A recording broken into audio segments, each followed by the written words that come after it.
watching the news at 10 live on Channels Television. Let's take you to our Abuja studios where Linda Kibe has some stories. Hello, Linda. Hello, Millicent. Good to see you and welcome to Abuja. The Economic, Social and Cultural Council of the African Union, AU, has affirmed its commitment to fight and reduce corruption to the barest minimum on the continent. Addressing participants at a conference on winning the fight against corruption, the policy officer of the Citizens and Diaspora Organizations Directorate of the AU, Mr. Nana Osei, advocates the need to develop strategies aimed at combating corruption. We want to wish you a warm welcome to Abuja. It is a gathering of members of the African Union as the issue of corruption and its negative effects on the continent are in focus. Kickstarting the event, a policy officer under the African Union Commission calls for effective implementation of anti-corruption policies. What we want to do with these 2 days is to look at how we can mobilize and organize ourselves as civil society actors to really develop tangible solutions as to how we can support and also monitor and track the implementation of the objectives that the African Union has set for itself in terms of combating corruption during the year 2018. The Nigerian representative and chairperson of the AU Committee on Social Affairs and Health and the General Secretary of the West African Civil Society Forum lament the impact of corruption on the socio-economic development of the continent. Corruptions have gone deep in Africa with numerous challenges. The truth of the matter is we cannot keep corruptions and at the same time calling for development. It is on belief that we must help as every single individual to think what we can do to fight that corruption, because even if we talk about institutions, we talk about everything, it comes to our own personal values. A director from the Office of the Secretary to the Government of the Federation, who declared the conference open, pledges the commitment of the federal government to reduce corruption in the country. Whatsoever effort that is geared towards tackling corruption in the continent is a laudable effort that should be supported by all. The two-day conference, which attracts participants from member states of the African Union, has its theme, Winning the Fight Against Corruption, a Sustainable Path to Africa's Transformation.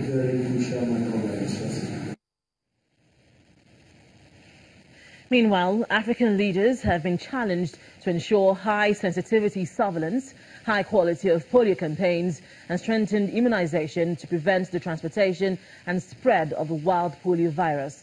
The chairman of the African Regional Commission for Poliomyelitis Eradication, Professor Rose Leke, made the appeal while speaking at the opening of the Commission's annual meeting in Abuja.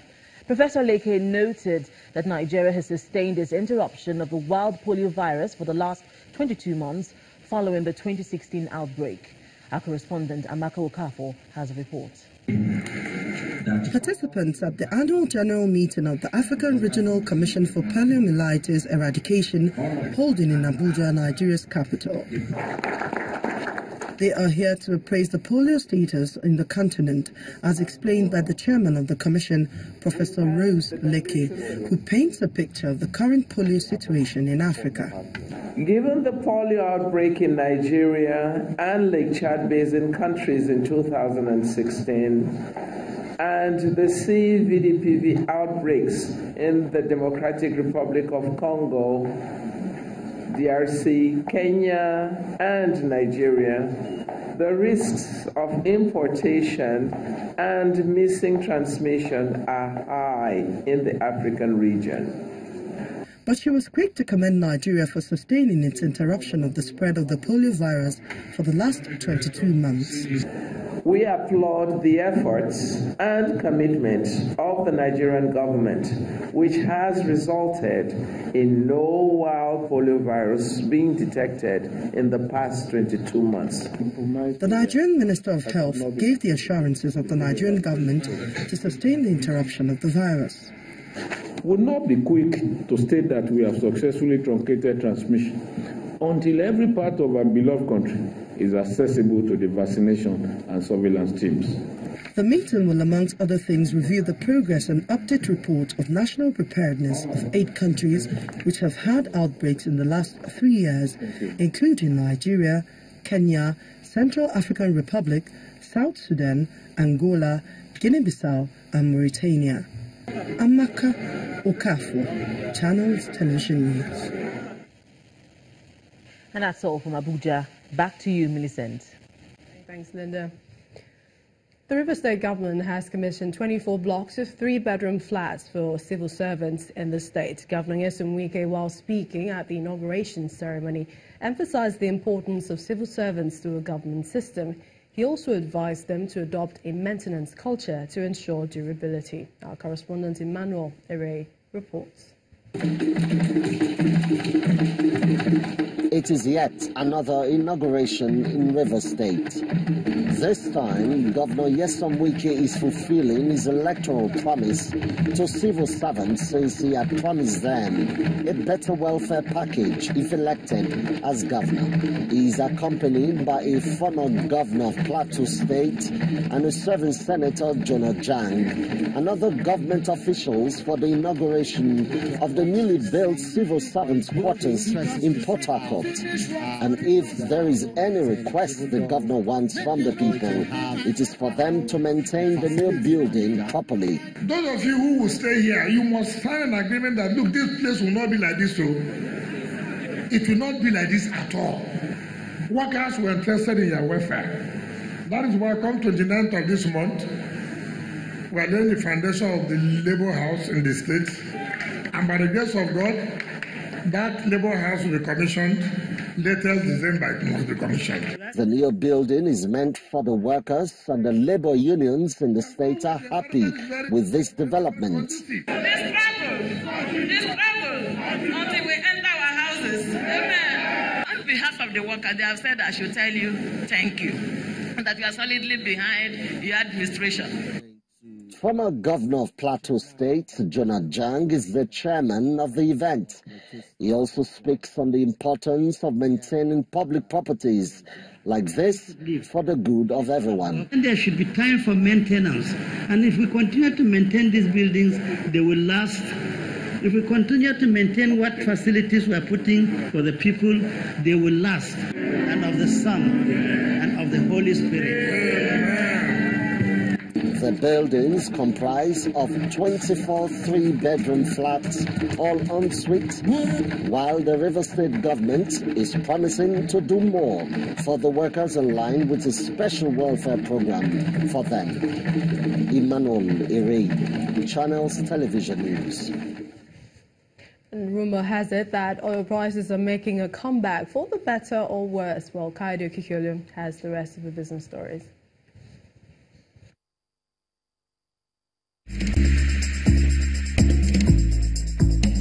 You first. First Bank.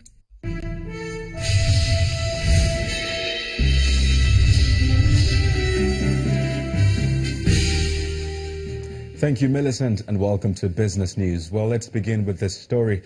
As crude oil prices made a comeback today after a volatile session as investors assessed the impact of a trade dispute between the United States and China. Now, this comes as members of the Organization of Petroleum Exporting Countries, OPEC, Russia, and other large producers prepare to meet in Vienna this week to discuss whether to increase output.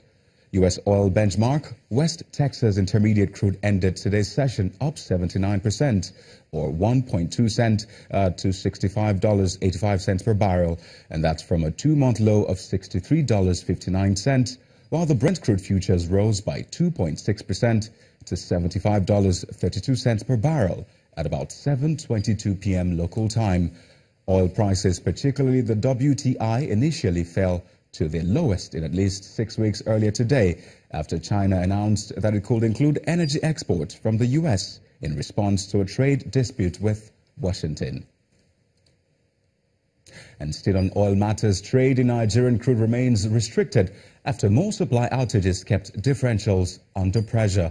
Now, traders say 6 out of the 7 cargoes of Kwa Ibo originally scheduled to load in June have been delayed by at least 5 to 6 days by a power outage last week, while all 9 of the July program have been pushed back by about a week with 2 cargoes being delayed into August. The June program originally contained 7 cargoes, equal to around 222,000 barrels per day, while the original July program contained 9 cargoes, or around 276,000 barrels per day. A spokesman for Royal Dutch Shell earlier said shipments of Bonny Light remained subject to force majeure, while the Trans Ramos pipeline, which carries 4 cargoes to the coast for export, was still closed for repairs. And elsewhere, the African Development Bank is due to launch its flagship electricity regulatory index on June the 20th. The special report aims to measure the level of development of regulatory frameworks in African countries, as well as examine their impact on the electricity sectors of 15 African countries. The ERI, as it will be known, will be launched on the sidelines of the 2018 Africa Energy Forum, which is taking place from June the 19th to 22nd, 2018 in Port Louis, Mauritius.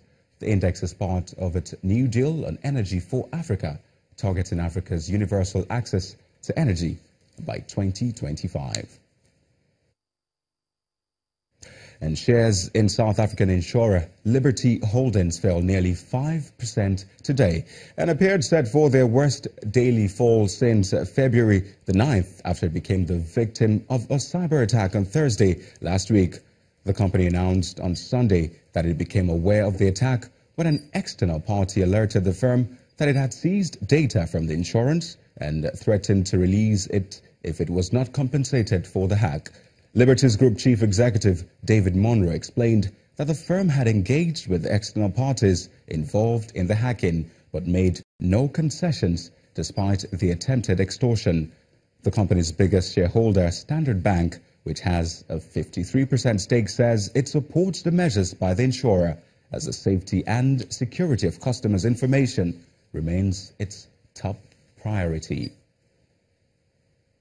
Moving on now, the announcement of tariffs on Chinese goods by the U.S. last week and a possible retaliation remains a major concern for global investors, and that took its major toll on the major stock markets around the world at the close of today's session. Now let's take a look at the numbers.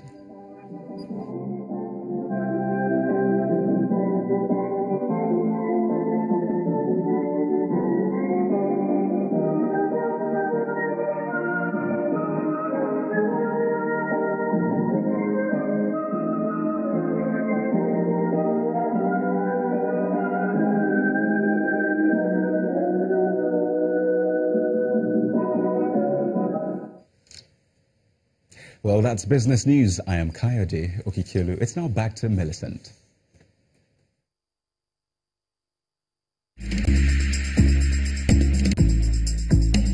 You First Bank. My thanks, Kayode. Still ahead on the news at 10. Tunisia's Carthage Eagles become the 4th African team to lose